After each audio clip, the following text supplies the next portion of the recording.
which we will empower this factory economy by 2027. We do believe that manufacturing is one thing which is a great driver for that. If you really look at the numbers today, it contributes almost 60 to 70% of the GDP pre-pandemic basis. If you look at the initiatives what the government has taken from 2014 onwards, whether it is Make in India, Timber, PLI schemes, and if you look at the FDI flows recently, you will see that manufacturing has become a key important driver for the fight in economy now. We do believe that there is an opportunity for our Indian investors to participate in the fight in economy team, and manufacturing is going to be a key pivotal role to reach us. And we also looked at and see that the indexes, the benchmark what we talk about is manufacturing index versus the most popular index, which is Nifty 50 and Nifty 500. We also believe that a couple of sectors which we looked at as an opportunity in terms of valuation, because they are not at a historical peak, and we do think that there is an interesting theme emerging in terms of looking at these companies now. I think what we're trying to look at is also it's a thematic in that sense, but when you look at manufacturing, there is an opportunity to look at 11 sectors, 6 industries. It's largely diversified in that sense, because historically, if you look at thematic, has been very, very focused on particular themes, whether it is sectoral fund or a thematic fund. Historically, if you look at, that's how it looks like.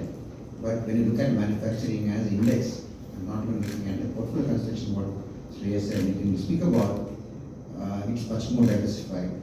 And if you look at Nifty 50, it is always largely led by services sector, not led by manufacturing as a team. And our belief is that we have a very broad-based team when we look at the indexes. So this is the thematic one and the diversified one. Now I'll give to Shreyas and Nitin to take over from me. And manufacturing theme as such is probably now all of us know because of multiple reasons around. It's first started with government focusing on it way back since 2014, Make in India. There has been various policies around it. So if you just go through it, I'll just highlight key aspects of this. So first of all, it goes back to the basic, what is manufacturing?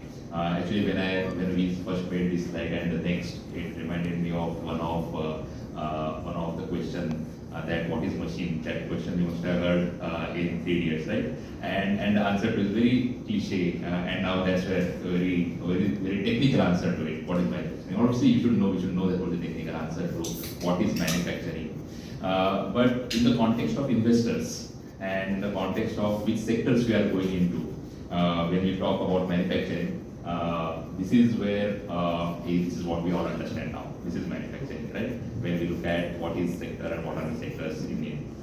Now, if you look at the sectors in detail, that the part of this manufacturing as a segment is the large part is into auto and auto ancillary as a sector, because obviously that is a manufacturing. Chemical industry. Again, if you look at chemical industry in India has been doing well since 2016. It's not now.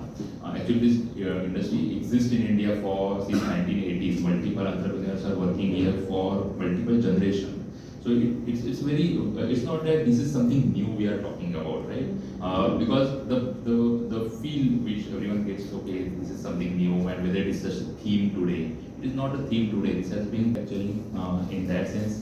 I think some of this historical perspective I already highlighted that it's that from multiple years some of these industries are developing. Some of the industries, as I said, are outcome of the more of the policy push which we had in last 10 years. The outcome again, if you want to see numbers, so one is the narrative part of it, and other is the real outcome in numbers. That's where we need to focus about. And now if you look at the registration of new company, you know that always in India, when it comes to export services, we have done extremely well. So again, we are one of the largest exporter of software services, and that has been outcome of our English-speaking manpower, which actually played out over last 3 decades or so. And now, if you see the number of company, so this is one of the metric which we have used, right? Number of companies registered in India in 2015, 2018 and 2022, right? In multiple sectors. You will notice that now that number of companies getting registered in services sector as a percentage of total company has come down to 64, while number of companies getting registered in manufacturing sector has